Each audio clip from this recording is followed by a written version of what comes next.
Okay, good evening students. Screen दिसते माझी? Yes, sir. Thank you.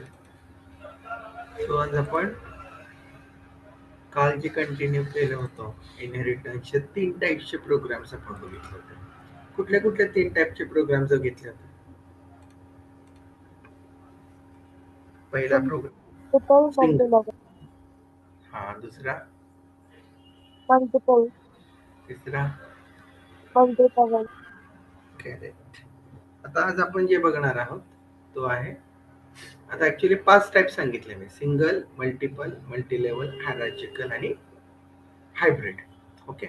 So आपल्याला पर्टिक्युलरली हायरार्चिकल काय कन्सेप्ट आहे, तर मी काल डायग्राम मध्ये पण दाखवलं होतं तुम्हाला. डायग्राम परत एकदा दाखवतो की ज्याच्यामध्ये आपण काय केलं होतं, ट्री स्ट्रक्चर तयार केलं होतं. ओके. सो ही डायग्राम आहे बघा: सिंगल, मल्टिपल, मल्टीलेवल आणि हायरार्चिकल, आणि हा आहे हायब्रिड. ओके. सो बेसिकली बघा, आपण जे काल प्रोग्राम्स बघितले त्याच्यामध्ये आपण एकच कन्सेप्ट घेऊन चाललो होतो की मला ऍडिशन करायची, जे तुम्हाला समजायला सोपं जावं म्हणून. मग सिंगल इनहेरिटन्स मध्ये एक बेस क्लास पासून एक डिराइव्हड क्लास आपण तयार केला. मग त्याप्रमाणे आपण ऍडजस्टमेंट केली की मी कुठेतरी नंबर घेतले आणि कुठेतरी मी ऍडिशन, सबट्रॅक्शन, मल्टिप्लिकेशन ऑपरेशन्स केले. तेच मी मल्टिपल मध्ये 2 बेस क्लास घेतले, क्लास ए, क्लास बी, आणि ह्या 2 क्लास पासून आपण तिसरा क्लास काय केला, तयार केला. ओके.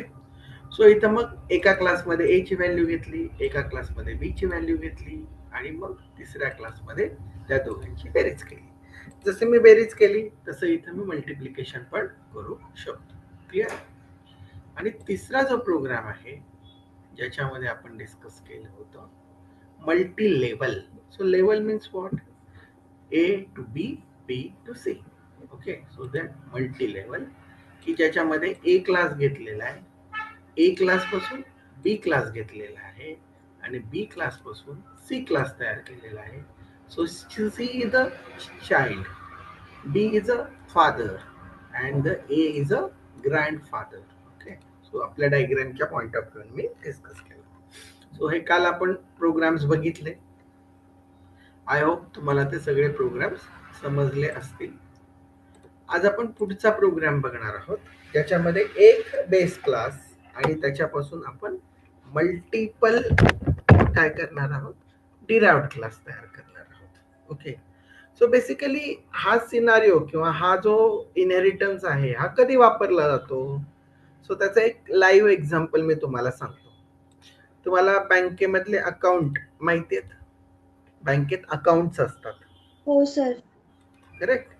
सो जसं की अकाउंटचे वेगवेगळे टाईप्स असतात बघा. सेव्हिंग अकाउंट असतं, करंट अकाउंट असतं, बरोबर आहे की नाही? त्याच्यामध्ये पण सेव्हिंग अकाउंटमध्ये मग तुमचं सिंगल अकाउंट असतं, जॉईंट अकाउंट असतं. ही कॉमन गोष्टी, म्हणजे अकाउंटच्या कॉमन गोष्टी काय असतात, जरी करंट असू द्या, सेव्हिंग असू द्या, अकाउंट नंबर असतो, रेट ऑफ इंटरेस्ट असतं, अकाउंट होल्डर नेम असतं. ओके. सो ज्या काही कॉमन गोष्टी आहेत त्या आपण एका ठिकाणी द्यायच्या, आणि ज्या काही वेगवेगळ्या गोष्टी आहेत त्या आपण सेपरेट सेपरेट लिहायच्या, असा जो प्रकार असतो. ओके. सो जसं की आपण असं एक्झाम्पल अजून कुठलं घेऊ शकतो बघा, की व्हेकलच्या रिलेटेड घेऊ शकतो, की काही व्हेकल्स आपण ज्यावेळेस फोर व्हीलर कन्सिडर करू कुठली पण, तर त्याच्या कॉमन प्रॉपर्टीज कुठल्या कुठल्या असू शकतील, कोण सांगतंय?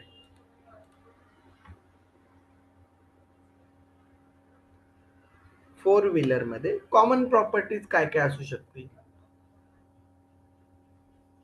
ज्या काही कॉमन गोष्टी आहेत ते आपण कुठे घेणार आहे, बेसमध्ये घेणार आहे, आणि जे वेगवेगळ्या आहे, डिफरन्शिएटेड आहे, त्यांना आपण वेगळ्या क्लासमध्ये घेणार आहे. ओके. सो तसा जर विचार केला तर मग व्हेकल म्हणा, फोर व्हीलर म्हणा, याच्यामध्ये कॉमन प्रॉपर्टीज काय काय असू शकतात, की ते कंपल्सरी असणं गरजेचंच आहे, त्याशिवाय ते होणार नाही. Yes, any?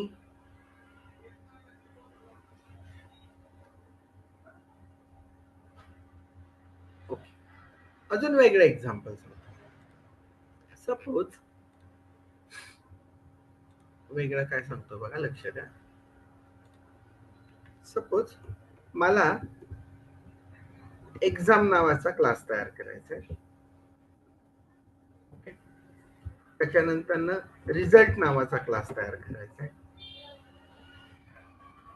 त्याच्यानंतर अजून आपण ठीक आहे दोनच घेऊया आणि याच्यामध्ये आपण मेन क्लास जो घेऊया तो घेऊया स्टुडंट. आता एक्झाम ज्यावेळेस आपण कन्सिडर करू तर एक्झाम मध्ये प्रॉपर्टीज काय काय असू शकतात, रिझल्ट मध्ये प्रॉपर्टीज काय काय असू शकतात आणि ह्या दोघांमध्ये कॉमन काय काय असू शकतं. बघा, एक्झाम मध्ये आपण काय काय घेऊ शकतो, रोल नंबर घेऊया किंवा सीट नंबर घेऊया. त्याच्यानंतर स्टुडंट नेम घेऊया, क्लास घेऊया. त्याच्यानंतर मग subject 1 marks, subject 2 marks, subject 3 marks, so on. Subject 4 marks, तुम्हाला 6 सब्जेक्ट असतात. Subject 5 marks, subject 6 marks, total percentage. Okay, now I exclude this. Me result मध्ये त्या गोष्टी कन्सिडर करतो. ओके, आता माझा रिझल्ट क्लास आहे. मग रिझल्ट क्लास मध्ये काय काय असू शकतो, कॉमन गोष्टी बघा, सीट नंबर, नेम, क्लास. मग त्याच्यावरनं त्याचे टोटल मार्क्स, त्याचं पर्सेंटेज, मग त्याचा रिझल्ट, मग तो जो काही रिझल्ट असेल रिमार्क म्हणूया आपण. ओके, मग तो पास असेल फेल असेल. ओके, सो आपल्याकडं दोन क्लासेस आहेत, एक आहे एक्झाम क्लास आणि दुसरा आहे रिझल्ट क्लास. ओके, सो त्यावेळेस असा सिनारिओ होतो की वेगवेगळ्या क्लासमध्ये काही गोष्टी कॉमन असतात. तर ज्या काही कॉमन गोष्टी असतात, जसं की या ठिकाणी सीट नंबर, क्लास हे कॉमन आहे. So what I will do, I will again write one class, and for that class whatever common elements that I will put under that class. Okay, so इथं मी फक्त काय घेईल, त्याचा roll number घेईल किंवा इथं आपण एक्झाम्पल मध्ये कन्सिडर केलेलं काय, सीट नंबर घेईल. Okay, so what I will consider, seat number. So automatically मला लिंकिंग करणं सोपं जाईल की कुणाचा सीट नंबर, मग त्या सीट नंबर वरनं या क्लास मधनं मी काय इनहेरिट करू शकतो, नेम इनहेरिट करू शकतो, क्लास इनहेरिट. ओके, इथं मला लिहायची गरज नाहीये. सो मी काय करेल, हा क्लास ज्यावेळेस तयार करेल त्यावेळेस कुणापासून तयार करेल, मी स्टुडंट पासून तयार करेल. So automatically these properties come with the exam class. The same scenario, ज्यावेळेस मी रिझल्ट तयार करायला जाईल, again I inherit the class student. Okay, so या ठिकाणी तुम्ही जर ऑब्झर्व केलं की एका क्लास पासून आपण दोन किंवा दोन पेक्षा ज्यावेळेस क्लास तयार करतो, तो जो सिनारिओ असतो त्याला आपण काय म्हणत असतो, या ठिकाणी बघा, एका क्लास पासून दोन किंवा दोन पेक्षा जास्त क्लास आपण तयार करतो त्यावेळेस त्याला काय म्हणायचं, हायरार्चिकल इनहेरिटन्स. ओके, सो सांगायचं तात्पर्य काय, त्या कॅटेगरीमध्ये आपला जो बेस क्लास असतो, हा बेस क्लास काय करत असतो, कॉमन गोष्टी मेंटेन करत असतो. ओके, इथपर्यंत क्लिअर झालं का? हो सर. ओके, आता मग आपण याचा बेस घेऊन आपण एक छोटस एक्झाम्पल करूया. बघा, हे आता मी काढून टाकतो. ओके, आपण आपलं एक्झाम्पल करूया.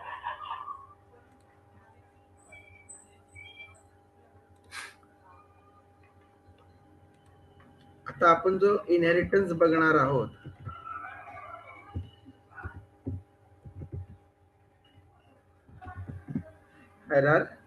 Hierarchical inheritance. ओके, बघा लक्ष द्या,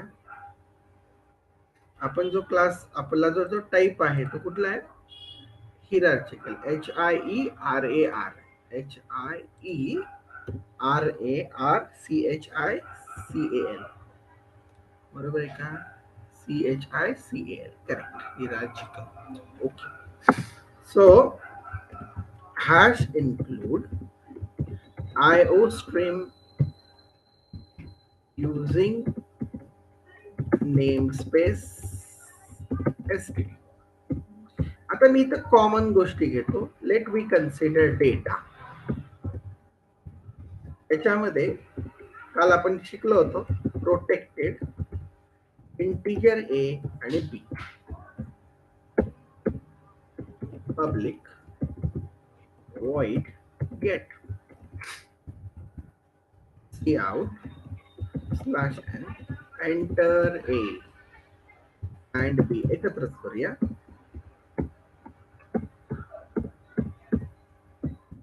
in a b, ठीक आहे. हा क्लास आपण कंप्लीट करूया. आता मला ह्या ज्या काही दोन गोष्टी आहेत ए आणि बी, या दोन गोष्टींपासून या दोन गोष्टी कॉमनली यूज करायच्या. सपोज मी अजून एक क्लास तयार करतो ज्याला नाव देतो ऑपरेशन, किंवा काही नाव देऊया. सपोज आपण कन्सिडर करूया इथं मला मॅक्स फाइंड आउट करायचा आहे.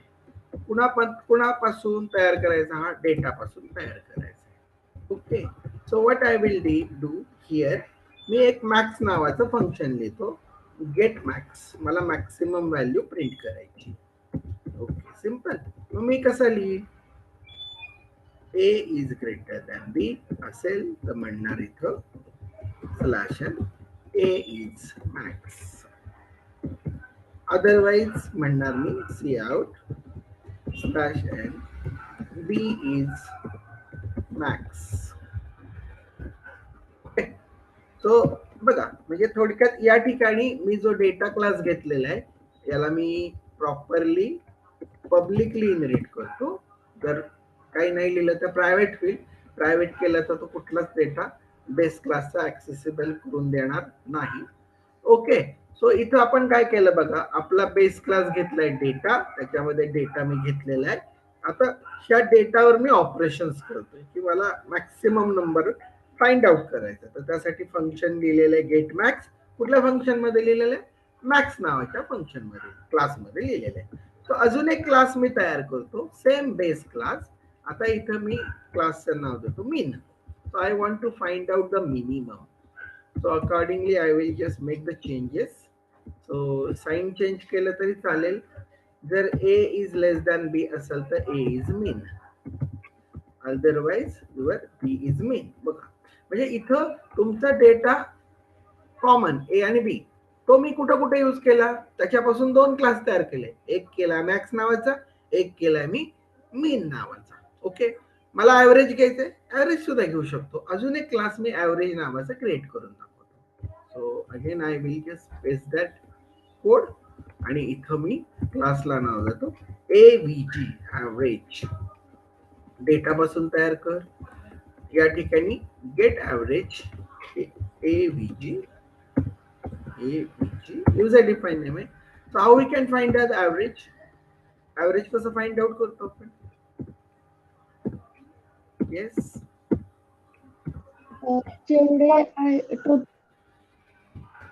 येस. सो आपल्याकडे ज्या काही व्हॅल्यूज आहेत, कुठल्या व्हॅल्यूज आहेत? ए आणि बी च्या व्हॅल्यूज आहेत. So I will make the addition of this two. इथं लिहितो ऍव्हरेज एव्हीजी शॉर्ट मध्ये लिहितो of A and B is, कसं फाइंड आउट करणार आहे? A plus B whole divide by 2. Addition करा, number of observation are 2. Okay, so बघा, म्हणजे इथं मी एक क्लास घेतला डेटा, त्याच्यापासून किती क्लास तयार केले? डेटापासून मॅक्स नावाचा क्लास, डेटापासून मीन नावाचा क्लास, डेटापासून ऍव्हरेज नावाचा class. So I have one class and that from that class I have created more than 2 derived class that is called as a hierarchical inheritance. So again we write here void main. आता आपण object तयार करताना जेवढे तुमचे derived class आहेत तेवढे, मग पहिला डिराइव्ड क्लास काय? मॅक्स नावाचा. So we take a max m1, मग m1 dot get. So I can read value of a and b, and whatever value I read from that I want to find out maximum. Okay, so हा पहिला derived class चं काम झालं. Mean, let we consider m2. m2 dot, again what I will do, get a आणि b ची value मिळवली. m2 dot get mean, इथं आपल्याला मिनिमम व्हॅल्यू मिळणार. तिसरा जो क्लास आहे avg, that is average, let we create a object m3. m3 dot, again you will call, or again you will get the value of a and b. m3 dot, now you can get the average. Okay, so या पद्धतीने जेवढे आपले derived class असतील 3 होते, 3 क्लासचे 3 objects आपण काय केले, तयार केले. ओके, आता याला आपण सेव्ह करूया. आपला नेहमीचा फोल्डर प्रोग्राम. कुठला इनहेरिटन्स आहे हा?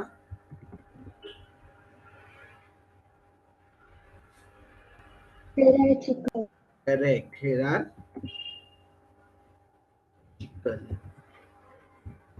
Dot inherit.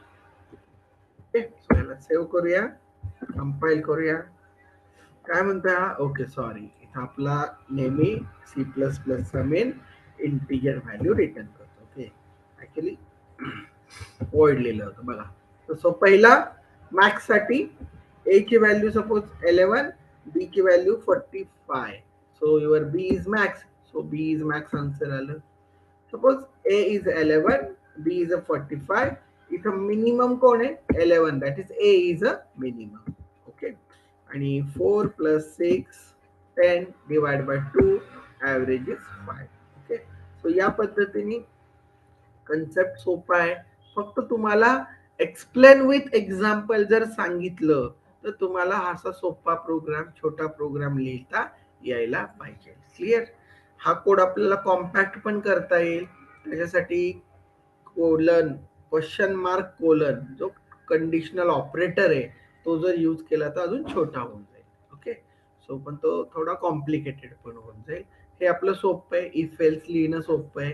Okay, so basically हा आपला चौथा टाईप, ज्याच्यामध्ये आपण काय केलं, तुमचं एक बेस क्लास, त्याच्यापासून 3 डिराइव्हड क्लास तयार केले. जसं की या डायग्राम मध्ये दाखवलं होतं की इथं बेस क्लास आपला कुठला होता, एक्झाम्पल मध्ये डेटा, आणि ह्या डेटा पासून आपण पहिला क्लास तयार केला मॅक्स, दुसरा क्लास तयार केला मीन, आणि तिसरा क्लास तयार केला ॲव्हरेज. ओके, पण ह्या तिघांमध्ये कॉमन काय होतं? तुमचा डेटा ए आणि बी. म्हणून तो जो डेटा आहे मला प्रत्येक वेळा परत परत घेण्याऐवजी मी एका ठिकाणीच लिहून ठेवला आणि त्याला फक्त रियूज केला. बघा, जर मी हा कन्सेप्ट नसता वापरला तर मला प्रत्येक प्रोग्राम मध्ये हा कोड काय करावा लागला असता, कुठला व्हेरिएबल डिक्लेअर कर, ऍक्सेप्ट कर, हा कोड रिपीट करावा लागला असता. मी इथं कुठंच रिपीट नाही केलं बघा, फक्त स्वतःचे फंक्शन लिहिले. Max get max, mean get mean, average get average. Okay, so या कुठल्याही तिन्ही क्लासमध्ये मी ए बी डिक्लेअर केलेला नाहीये, गेट फंक्शन डिक्लेअर केलेलं नाहीये.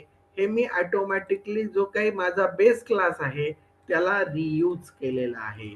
आणि ऍक्च्युली इनहेरिटन्सचा तोच एम आहे. We are going to reuse the existing code, existing class. Okay, so definition मध्ये सांगितलं, it is a process of creating reusing the existing class and creating a new class that is called as a inheritance. Okay, so हा programme समजला का? यात कुणाला काय doubt असतील तर विचारा.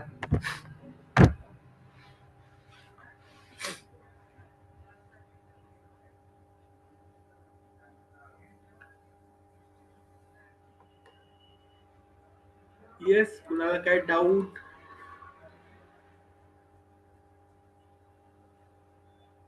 ओके, चलो.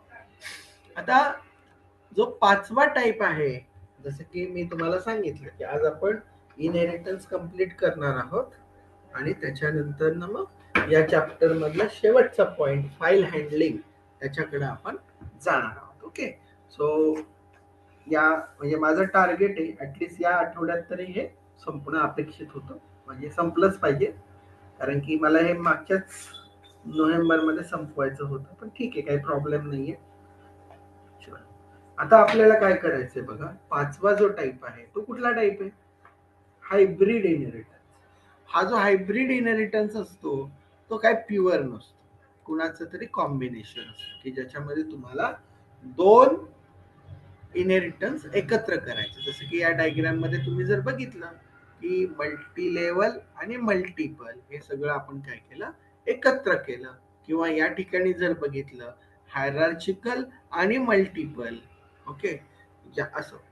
तर तुम्हाला त्या पद्धतीने काय करायचंय, इनहेरिटन्स यूज करायचंय. ओके, सो आतापर्यंत आपण ज्या काही 4 मेथड्स बघितल्या, सिंगल, मल्टिपल, मल्टी लेवल आणि हायरार्चिकल. ओके, सो ह्या 4 मेथड्स तुम्हाला चारीपैकी कुठली दोन तुमच्या कशामध्ये येत असतात, हायब्रिड मध्ये येत असतात. Okay, so basically hybrid inheritance साठी आपल्याला एक कन्सेप्ट पण शिकावा लागतो, व्हर्च्युअल बेस क्लास नावाचा. सो आपला तो प्रोग्राम पण होईल आणि दुसरी गोष्ट तुम्हाला व्हर्च्युअल बेस क्लास नावाचा कन्सेप्ट सुद्धा काय होईल मला एक्सप्लेन करता येईल. सो एका दगडामध्ये आपण दोन पक्षी काय करूया, मारूया. ठीक आहे, सो एक्झॅक्टली तुम्हाला प्रोग्राम पण कळेल की हायब्रिडचा कसा लिहायचा, आणि दुसरा की याच्यामध्ये व्हर्च्युअल बेस क्लास का लिहायचा हे पण तुम्हाला समजून जाईल. ओके, सो दोन्ही गोष्टी तुमच्या एकाच टॉपिक मध्ये काय होतील, कव्हर होतील. ओके, सो बघा कसं करायचं. ऍक्च्युली मी पहिल्यांदा virtual base class concept use नाही करणार आहे, साधा प्रोग्राम लिहून दाखवणार आहे. तो लिहिल्यानंतर ना काय एरर येते, काय सिच्युएशन होतीये, मग ती सिच्युएशन कशी ओव्हरकम करायची, how we are going to solve that problem. So त्या केसमध्ये आपला प्रॉब्लेम काय आहे आणि तो रिझॉल्व्ह कसा करायचा, मग त्या रिझॉल्युशन साठी आपल्याला व्हर्च्युअल कसा मदत करतो त्याच्याबद्दल आपल्याला डिस्कस करायचं. ओके, सो या ठिकाणी मुद्दाम मी प्रोग्रामचं नाव देताना हायब्रिड इनहेरिटन्स असं नाव देतो. Okay, hybrid inheritance. त्याच्यातच आपण एक कन्सेप्ट शिकणार आहोत, व्हर्च्युअल बेस क्लास. तुम्हाला एक प्रश्न विचारायचा आहे, what do you mean by base class? Base class म्हणजे काय?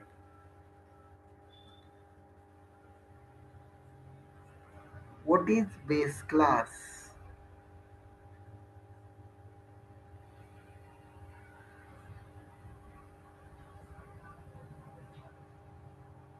What is derived class?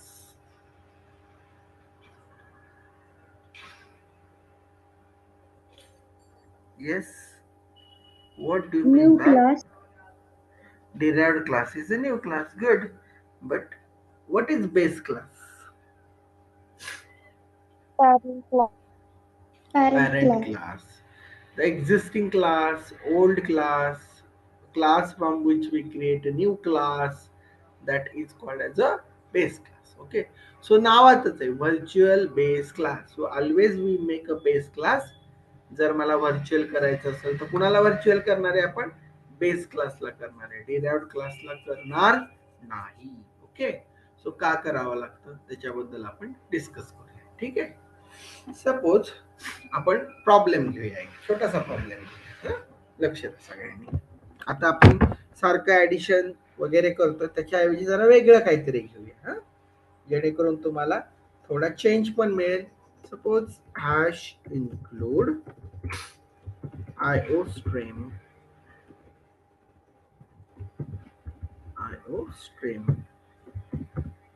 using namespace std. आता मी पहिला क्लास घेतो, क्लास स्टुडंट. याच्यामध्ये घेतो प्रोटेक्टेड, एकच मेंबर घेतो, roll number. So I read that public void get number, get number. इथं आपण तो नंबर मिळवायचा. Cout /n enter roll number, and that we will store in variable rno.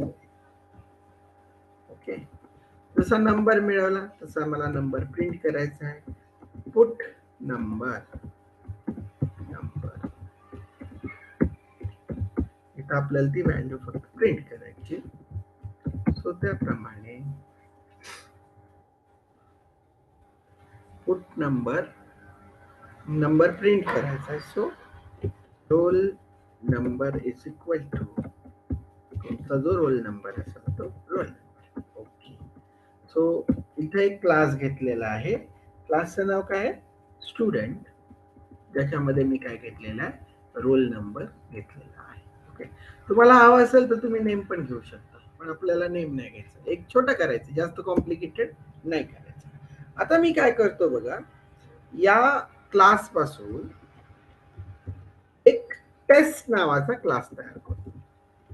Okay, कुठल्या class पासून? वरच्या क्लास पासून. So public student, student class जो आहे माझा वरचा, त्याच्यापासून मी एक टेस्ट नावाचा क्लास तयार केला. आता हा जो टेस्ट क्लास आहे याच्यामध्ये आपण दोन सब्जेक्टचे मार्क्स मिळवूया. Okay, let me consider the marks of two subject. Okay, subject 1, subject 2.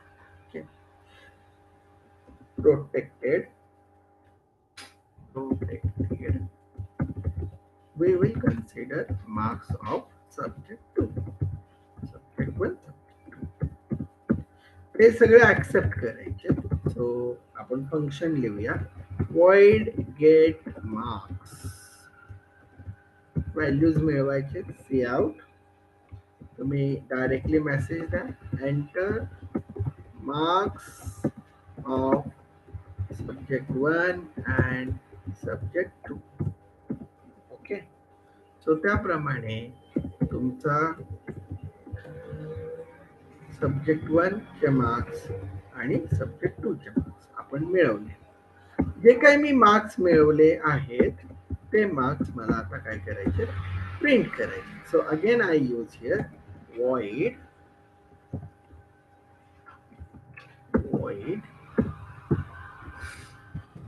put marks, हा आपण एक फंक्शन घेतलं.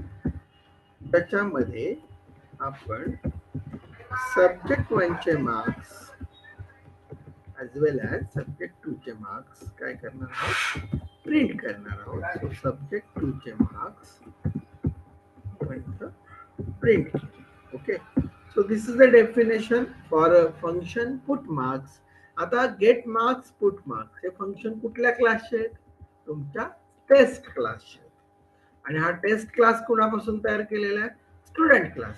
सो ऑटोमॅटिकली तुमचा स्टुडंटचा जो क्लास आहे त्याचा जो रोल नंबर आहे तो ऑटोमॅटिकली या ठिकाणी मिळणार आहे. समजतंय? सो तुम्हाला इथं परत रोल नंबर लिहायची गरज नाही. वरच्या क्लास पासून रोल नंबर काय होणार आहे तो शेअर करणार आहे. ओके, आता मी अजून एक क्लास घेतो, क्लास स्पोर्ट्स नावाचा. हा सुद्धा क्लास आपण तयार करूया. कुठल्या क्लास पासून? स्टुडंट क्लास पासून. जसा मधला क्लास तयार केला तसाच. ओके, आता स्पोर्ट्स जो क्लास आहे, सपोज त्याच्यामध्ये आपण काय करूया? त्याची ग्रेड किंवा त्याचा स्कोर कन्सिडर करूया. काय कन्सिडर केला? स्कोर. ओके, सो तो सुद्धा जो डेटा मेंबर आहे त्याला सुद्धा आपण काय करूया? प्रोटेक्टेड करूया. Protected, let we consider score in integer. आता हा स्कोर मिळवायचा आहे. सो मी काय करतो, हे जे दोन फंक्शन्स आहेत ना तेच कॉपी पेस्ट करतो जेणेकरून मला ते सोपं जाईल. So I copy these two functions and I put it here. Okay, so I write these functions in a public part. Public part मध्ये गेट मार्क्सच्या ऐवजी मी फंक्शनला नाव देतो गेट स्कोर आणि इथे त्याला एंटर करायला लावूया एंटर स्कोर एंटर स्कोर. त्याप्रमाणे ही जी व्हॅल्यू आहे आपण कशामध्ये स्टोअर करणार आहे स्कोर मध्ये स्टोअर करणार आहे. So whatever value we entered we want to print that score. Score is equal to again I may change here put मार्क्सच्या ऐवजी मी काय वापरणार आहे स्कोर वापरणार आहे. ओके तो स्कोर तो आवर व्हेरिएबल SCOR स्कोर. हे बाकीचा कचरा आपण काय करूया डिलीट करूया. सो तुम्ही आतापर्यंत 3 क्लासेस यूज केलेले. एक क्लास आहे स्टुडंट. या क्लास पासून आपण 2 क्लासेस तयार केलेले. एक क्लास केलेला आहे टेस्ट, दुसरा क्लास केलेला आहे स्पोर्ट्स. आता मला काय करायचंय बघा त्या मुलाचा रिझल्ट तयार करायचा. सो त्या रिझल्ट साठी मी काय करतोय बघा टेस्टचे पण मार्क्स घेतोय आणि स्पोर्ट्सचे पण मार्क्स घेतोय आणि या सगळ्यांचा यूज करून मी रिझल्ट काय करणार आहे डिस्प्ले करणार आहे. So I take here one more class called as a result. आता हा जो रिझल्ट क्लास आहे हा रिझल्ट क्लास आपण कुणापासून तयार करणार आहे रिझल्ट कुणापासून तयार करायचं आहे आपल्याला कोण सांगताय बघा आपला जो मेन क्लास होता स्टुडंट करेक्ट. सो त्या स्टुडंट पासून आपण 2 क्लासेस तयार केले. एक टेस्ट क्लास तयार केलाय आणि दुसरा स्पोर्ट्स नावाचा क्लास तयार केलाय. आता तुम्हाला रिझल्ट बनवायचा आहे. सो तुम्हाला रिझल्ट बनवण्यासाठी तुम्हाला टेस्ट क्लासची पण गरज आहे आणि स्पोर्ट्स क्लासची पण काय गरज आहे.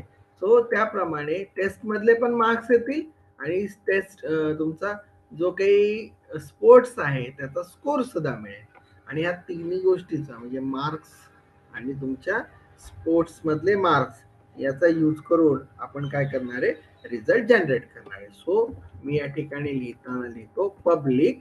पहिला जो क्लास आहे आपला ज्याच्यामध्ये आपण मार्क्स ऍक्सेप्ट केलेले आहे त्या फंक्शनचं त्या क्लासचं नाव काय taste.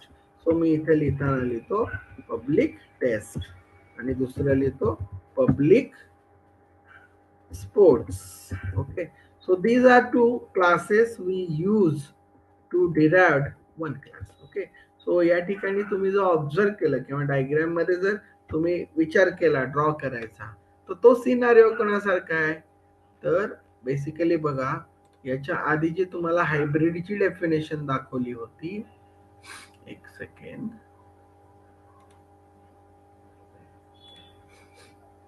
File recent types of inheritance हे बघा. मग इथं आता कसं झालंय बघा हा जो क्लास आहे या क्लासचं नाव आहे स्टुडंट. काय नाव आहे स्टुडंट.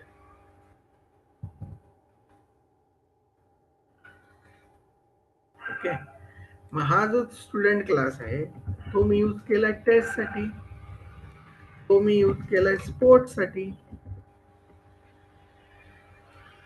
आणि आता मी काय केलेलं आहे हा जो डी क्लास आपण तयार केलेला आहे दॅट इज ऑफ रिझल्ट. कशाचा आहे तो रिझल्ट बरोबर. मग आता सिनारिओ बघा की स्टुडंट जो क्लास आहे त्या क्लास पासून आपण जो नवीन क्लास तयार 2 नवीन क्लासेस तयार केलेले आहेत म्हणजे एका क्लास पासून 2 क्लासेस किंवा 2 पेक्षा जास्त क्लासेस त्याला म्हणायचं हायरार्चिकल आणि 2 बेस क्लास पासून परत एक क्लास तयार केला असेल तर त्याला म्हणायचं मल्टिपल. म्हणजे थोडक्यात इथं 2 इनहेरिटन्स आहे. एक आहे तुमचा हायरार्चिकल आणि दुसरा आहे तुमचा मल्टिपल. आणि ज्यावेळेस आपण ह्या दोघांचं कॉम्बिनेशन केलेलं इनहेरिटन्स घेतो त्यावेळेस त्याला म्हणायचं hybrid. Okay so why it is hybrid because as we discuss a definition of hybrid it is nothing but a combination of at least any 2 inheritance called as a hybrid inheritance. Okay, so त्याप्रमाणे बघा आपण student class घेतलाय taste आणि sports हा जो काही 2 class आहेत त्याच्यापासून तयार केले आणि परत ह्या 2 क्लास पासून आपण रिझल्ट नावाचा क्लास काय केलेला आहे, तयार केलेला आहे. ओके, सो त्याप्रमाणे आता आपल्याला काय करायचंय, रिझल्ट तयार करायचा आहे. So how we can make the result. So बघा या ठिकाणी याचा स्वतःचा एक मेंबर घेऊया, प्रोटेक्टेड. सपोज मला टोटल मार्क्स फाइंड आउट करायचे, सो त्यासाठी मी इंटिजर मध्ये टोटल नावाचा व्हेरिएबल घेतो. त्याप्रमाणे फंक्शन लिहितो मी. Okay, so what that function, see. So पहिलं फंक्शन लिहितो. ओके, डिस्प्ले नावाचं function, void display, display. So what it display, तर तो सगळा तुमचा काय रिझल्ट आहे तो रिझल्ट सगळा ते काय करेल, डिस्प्ले करेल. ओके, सो या ठिकाणी डेफिनेशन लिहित असताना पहिल्यांदा मी काय केलेलं आहे बघा, स्टुडंट क्लास मधनं रोल नंबर घेतलेला आहे. करेक्ट. ओके, सो त्याप्रमाणे स्टुडंट क्लास मधनं रोल नंबर, मग त्या रोल नंबरला मिळवायचं असेल तर गेट रोल नंबर, डिस्प्ले करायचं असेल तर पुट रोल नंबर. मग हा रोल नंबर मी कुठे कुठे यूज करतो, टेस्ट मध्ये पण यूज करतो आणि स्पोर्ट्स मध्ये पण मी यूज करतो. ओके, सो त्याप्रमाणे तुम्हाला तुमचा टेस्ट क्लास 2 सब्जेक्टचे मार्क्स देणार आहे आणि तुमचा जो दुसरा क्लास सांगितला कुठला, स्पोर्ट्स, तो काय डिस्प्ले करणार आहे, स्कोर डिस्प्ले करणार आहे. ओके, सो आता आपल्याकडे टेस्ट मध्ये 2 सब्जेक्टचे मार्क्स आहेत आणि स्पोर्ट्स मध्ये स्कोर आहे. मग मला ह्या तिघांची बेरीज करायची आणि काय फाइंड आउट करायचं, टोटल फाइंड आउट करायची. ओके, सो त्यासाठी तुमचा जो रिझल्ट क्लास आहे त्याचा स्वतःचा मेंबर घेतलेला आहे total. So total is equal to, कुणाकुणाची टोटल घ्यायची, सब्जेक्ट 1 प्लस सब्जेक्ट 2 प्लस तुमचा स्कोर. ओके, सो यानी काय होणार आहे, तुमचं टोटल काय होणार आहे, कॅल्क्युलेट होणार आहे. So total marks is equal to तुमचा जो व्हेरिएबल आहे टोटल, हा रिझल्ट काय करणार आहे, प्रिंट करणार आहे. ओके, सो आपण पुढे जाऊन त्याच्याबद्दल अजून डिस्कशन करू शकतो, पण काही गरज नाहीये. आपल्याला फक्त काय करायचं आहे, डिस्प्ले करायचा आहे, टोटल फाइंड आउट करायची आहे. ओके, सपोज हा मी प्रोग्राम आता सेव्ह करतो. ओके, हा प्रोग्रामला एरर येणार आहे, व्हर्च्युअल बेस क्लास. ओके, त्याला मी कंपाईल करतो. ओके बघा, ओके, याच्यामध्ये एक गोष्ट माझ्याकडनंच राहिली आहे, पण डायरेक्ट कंपाईल केला गेलेला आहे. मेन फंक्शनच लिहायला विसरलो, इंटिजर मेन. आता इथं आपला जो शेवटचा क्लास आहे कुठला, रिझल्ट, त्याचा एक R1 ऑब्जेक्ट आपण काय करूया, तयार करूया. R1 डॉट काय काय आलंय बघा, पहिल्यांदा रोल नंबर आलाय का बघा, get number. R1 dot number मिळाल्यानंतरची प्रोसेस काय, मार्क्स मिळवा. So get marks. R1 dot marks मिळाल्यानंतर पुढची प्रोसेस गेट स्कोर, स्कोर पण मिळवा. ओके, सो रोल नंबर मिळाला, मार्क्स मिळाले टेस्ट मधले, नंतर तुमचे काय मिळालं, स्पोर्ट्स मधला स्कोर पण मिळाला. आता मला माझा रिझल्ट डिस्प्ले करायचा आहे. So how I can display that result, R1 dot. Okay बघा, मार्क्स झालाय, नंबर झालाय, स्कोर झालाय. ओके, आता आपल्याला रिझल्ट डिस्प्ले करायचा आहे, त्यासाठी फंक्शन कुठलं कॉल करायचं, डिस्प्ले फंक्शन कॉल करायचं. क्लिअर. ओके, सो जिथे व्हॅल्यूज मी घेतलेल्या आहेत त्याचा हा रिझल्ट काय करेल, डिस्प्ले करेल. कंपाईल करतो बघा. सो इथं एरर आलेली आहे बघा, काय एरर आलेली आहे, request for member get number is ambiguous. याचा अर्थ काय होतो समजून घ्या. ॲम्बिगियस म्हणजे काय, कन्फ्युजन होत आहे, थोडा डाऊट तयार होतोय. ओके, की तो फायनली कुठलाही डिसिजन घेऊ शकत नाही. का बरं असं झालं, आणि नेमकं गेट नंबरलाच का झालं, तर बघा लक्ष द्या, आपल्या डायग्राम वर फोकस करा, की हा जो स्टुडंट क्लास आहे याची जी मेथड आहे गेट नंबर, ती स्टुडंट टेस्टमध्ये पण आहे आणि स्टुडंट स्पोर्ट्समध्ये पण आहे. म्हणजे थोडक्यात या क्लासची टेस्टमध्ये पण कॉपी आहे, या क्लासची स्टुडंटमध्ये पण कॉपी आहे. आणि मग काय होतंय, ह्या दोन्ही क्लासपासून आपण एक क्लास तयार केल्यामुळं तुमचा जो स्टुडंट क्लास आहे हा मल्टीपाथनी काय होतोय, डबल इनहेरिट होतोय आणि त्याचं डुप्लिकेशन होतंय. म्हणून तो आपल्याला काय देतो, एरर देतो. कारण का, स्टुडंट वाया टेस्ट टू रिझल्ट फ्लो होणार आहे, तसंच स्टुडंट वाया स्पोर्ट्स टू टेस्ट होणार आहे. म्हणजे स्टुडंट क्लास तुमच्या टेस्टमध्ये पण ऍक्सेस होणार आहे, स्टुडंट क्लास तुमच्या स्पोर्ट्समध्ये पण ऍक्सेसिबल होणार आहे. आणि या दोन्ही क्लास पासून आपण एक क्लास ज्यावेळेस तयार करतो त्यावेळेस या स्टुडंटच्या इथली कॉपी, या स्टुडंटची इथली कॉपी, अशा मल्टिपल कॉपीज कुठे येतात, तुमच्या रिझल्टमध्ये येतात. आणि त्याच्यामुळे त्याचं ॲम्बिग्युइटी होतीये, ॲम्बिगियस होतोय, कन्फ्युजन होतंय, नक्की कुठला घ्यायचं. कारण का दोन दोन येणार आहे, from test side and from sports side. Okay, मग आपलं मेन एम काय आहे की तो असं मल्टीपाथ इनहेरिट होतोय ना, होऊ द्या, काही प्रॉब्लेम नाही, पण त्याची एकच कॉपी काय गेली पाहिजे, इनहेरिट झाली पाहिजे. मग हे मी कसं करू शकतो, तर त्यासाठी मला बेस क्लास जो आहे त्याला काय करावं लागतं, व्हर्च्युअल करावं लागतं. सो त्याप्रमाणे आपला जो स्टुडंट क्लास आहे, इथं आपण जो इनहेरिट केलेला आहे त्याच्या पुढं मला फक्त एक कीवर्ड वापरायचा आहे, virtual. Okay, so virtual base class, virtual public. Again the same thing I write here, virtual. Okay, so virtual लिहिल्याने असा काय फरक झाला, तर खूप फरक झाला बघा. तुमची प्रोग्राम मधली एरर निघून गेली.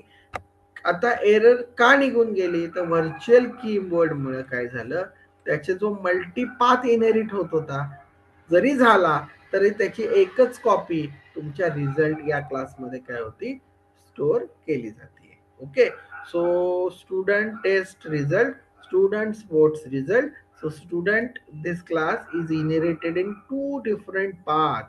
So due to which what happened, these two students duplicate entries are available in a program. Okay, so हा प्रॉब्लेम आपण सॉल्व्ह केलेला आहे. कसा सॉल्व्ह केलेला आहे, तुम्ही जिथं फक्त पब्लिक आणि क्लास नेम लिहित होता त्याच्यात आपण ऍड केलेले व्हर्च्युअल कीवर्ड. आता मी हे रन करून दाखवतो तुम्हाला. So I enter roll number 101. Marks of two subject, let me consider 68, 78 and the 90 marks. Okay, so त्याप्रमाणे स्कोर मी सपोज या ठिकाणी स्पोर्ट्सचा दिला 59 मार्क्स. सो त्याप्रमाणे तुमच्या ह्या तिन्ही मार्क्सची बेरीज 8 + 9 = 17, कॅरी नंतर 16, 16 5 21, 21 + 1 22. ओके, सो अकॉर्डिंगली आपला रिझल्ट याच्यामध्ये किती आलेला आहे, total score that is total marks 227.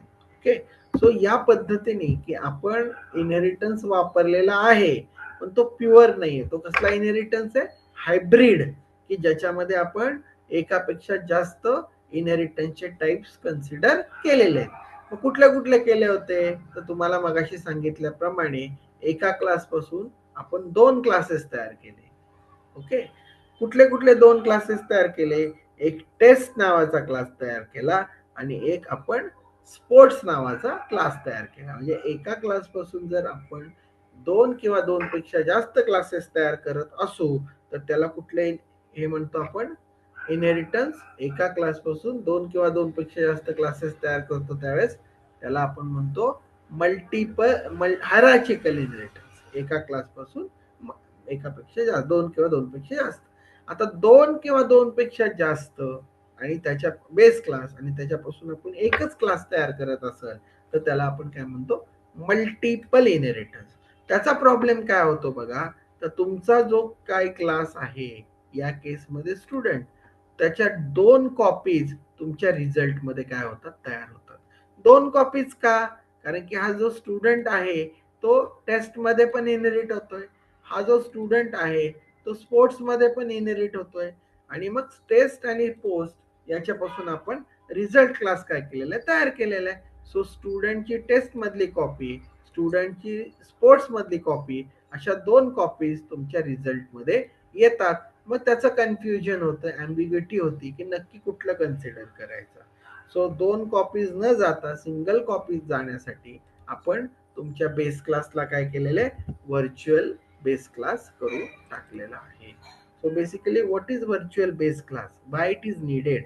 तर सिनारिओ लक्षात ठेवा की ज्यावेळेस एक क्लास एकापेक्षा जास्त पाथनी इनहेरिट होत असतो, त्यावेळेस डिराइव्हड क्लासमध्ये त्याच्या मल्टिपल कॉपीज तयार होतात आणि ह्या मल्टिपल कॉपीज तयार न होता फक्त एक सिंगल कॉपी तयार व्हावी याच्यासाठी आपण बेस क्लासला काय करतो, व्हर्च्युअल करतो. Okay, so this is very important question आणि परीक्षेला सुद्धा याच्यावर प्रश्न असतो, what is the need of or why we use virtual base class.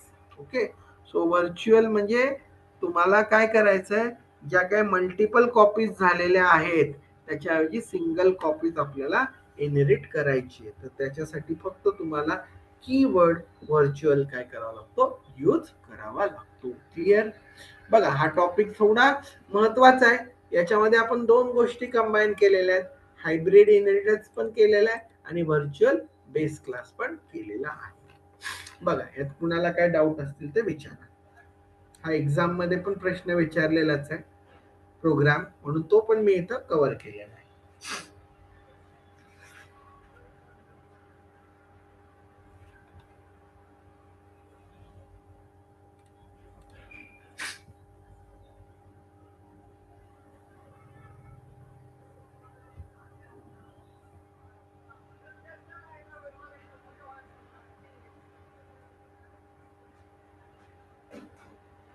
Yes, कुणाला काय डाऊट असतील तर विचारा. पहिल्यांदा हायब्रिड इनहेरिटन्स समजलाय का, की ज्याच्यामध्ये आपण ज्या काही 4 टाईपचे इनहेरिटन्स बघितले त्यातल्या कुठल्याही 2चं कॉम्बिनेशन, कमीत कमी 3 पण चालतंय 4 पण चालतंय. ओके, सो नॉर्मली आपण खूप कॉम्प्लिकेटेड एक्झाम्पल नाही घेत, सोपं एक्झाम्पल घेतलं की ज्याच्यामध्ये हायरार्चिकल आणि मल्टिपल इनहेरिटन्स काय होतंय, काम करतंय.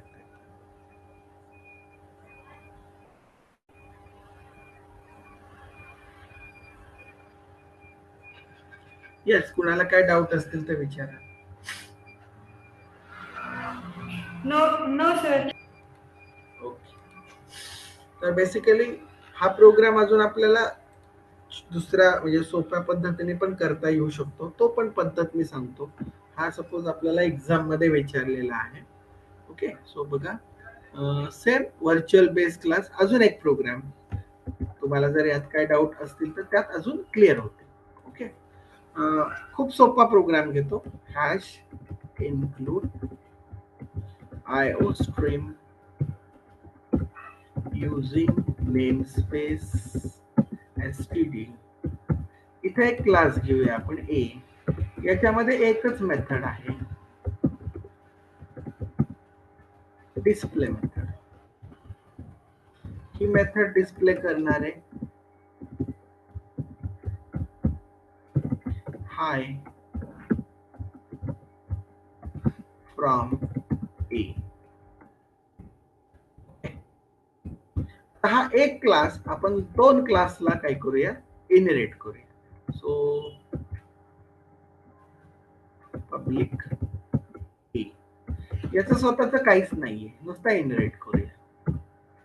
क्लास सी पब्लिक आपण ए पासूनच तयार करू, याचं स्वतःच पण काही नाहीये. आता गंमत बघा, याचं स्वतःच काही नाहीये, याचं स्वतःच काही नाहीये. ओके, सो ऑटोमॅटिकली हा जो बी क्लास आहे हा कुणापासून तयार केलेला आहे, ए पासून. सो ए ची जी मेथड आहे कुठली, डिस्प्ले, ती इथं पण आलेली आहे. सो ही तर डिस्प्ले असणार आहे, इथं पण डिस्प्ले असणार आहे. म्हणजे एका क्लासचे या ठिकाणी बी मध्ये पण कॉपी आहे आणि सी मध्ये पण कॉपी आहे. आता मी काय करतोय बघा, क्लास डी तयार करतोय, कुणापासून तयार करतोय, पब्लिक ए पासून तयार करतोय, पब्लिक बी पासून तयार करतोय. ओके, सो गंमत बघा, सॉरी ए पासून नाहीये, माझ्याकडनं इथं चुकलंय. कुणापासून करायचंय, बी पासून आणि सी पासून तयार करायचंय. ओके, सो बी मध्ये ए ची कॉपी आहे, सी मध्ये पण ए ची कॉपी आहे, त्यामुळं बी ची ए ची कॉपी आणि सी ची ए ची कॉपी, अशा मल्टिपल कॉपीज तुमच्या कुणामध्ये तयार होतात, डी मध्ये तयार होतात. ओके. आणि आता गंमत बघा, डी ला पण स्वतःच काहीच नाहीये. ठीक आहे. आणि आता मी आपला प्रोग्राम लिहितो मेन, ज्याच्यामध्ये आपला जो शेवटचा क्लास आहे डी डी1 dot. Now see here we will get display. याला मी सेव्ह करतो. Another example for virtual base class 1. याला आता मी एरर येणार आहे, आपण व्हर्च्युअल केलेलं नाही. बघा, ambiguous means there is a confusion. Okay. काय कन्फ्युजन आहे? कन्फ्युजन हे आहे की तुमचा जो डिस्प्ले आहे तो नक्की कुणाचा आहे, कारण का तो डिस्प्ले बी मध्ये पण येतोय ए थ्रू, आणि तोच डिस्प्ले सी मध्ये पण येतोय. म्हणजे या ठिकाणी तुमच्या ए च्या डिस्प्लेच्या दोन कॉपीज, एक बी मधली आणि एक सी मधली काय होती, तयार होतीये. आणि ह्या दोन्ही कॉपीज तुमच्या कुणामध्ये येतात, डी मध्ये येतात, ज्याच्यामुळे प्रॉब्लेम होतो. म्हणजे तुमचा सेम क्लास च्या मल्टिपल कॉपीज तुमच्या डिराइव्ड क्लास मध्ये येतात. मग हे प्रॉब्लेम कसा सॉल्व्ह करायचा? We just write here keyword virtual.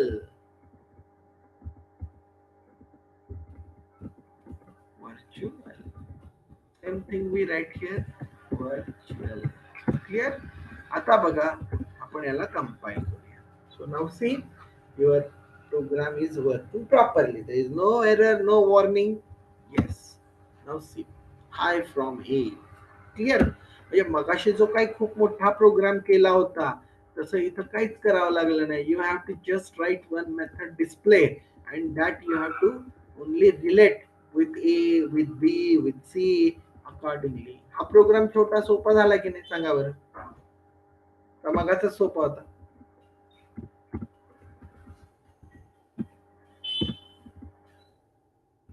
काहीतरी बोला बाळांनो. कळतंय का मी काय करतोय ते?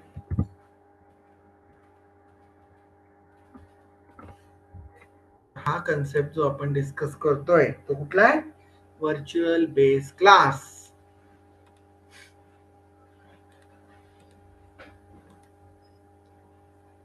येस, सोपा प्रोग्राम आहे बघा. काय केलं, क्लास ए घेतला, त्याच्यामध्ये डिस्प्ले मेथड घेतली, तो क्लास मी इनहेरिट केला बी ला, तो क्लास इनहेरिट केला मी सी ला.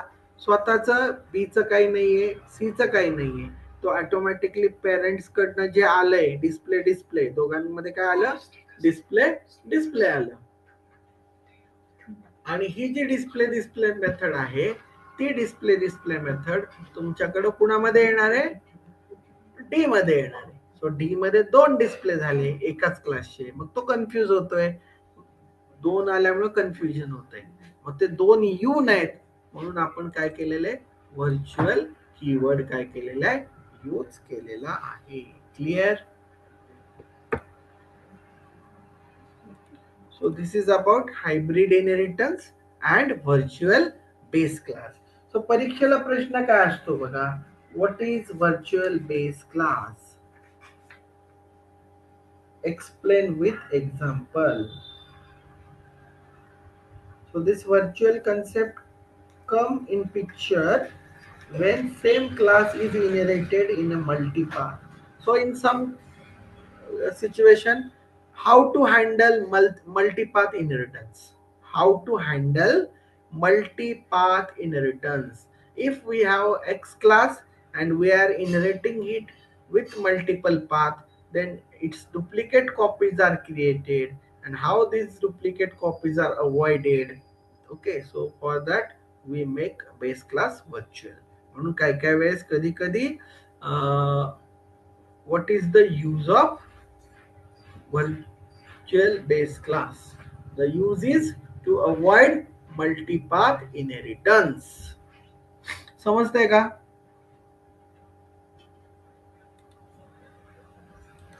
Yes, sir. Okay, so this will finish your 5 types. Single, multiple, multilevel, hierarchical and hybrid. Okay, so या चॅप्टर मधला फक्त एकच पॉइंट फाईल हँडलिंगचा, जो आपण उद्याच्या लेक्चरला घेणार आहोत आणि फिनिश करणार आहोत. ओके, तो आज आपण इथंच थांबूया, कारण की पॉइंट पुढचा आपला कव्हर होणार नाहीये. ओके, आणि ऑलमोस्ट 9 वाजलेलेच आहेत. ओके, सो उद्याच्याला आपण कंटिन्यू करूया. ठीक आहे.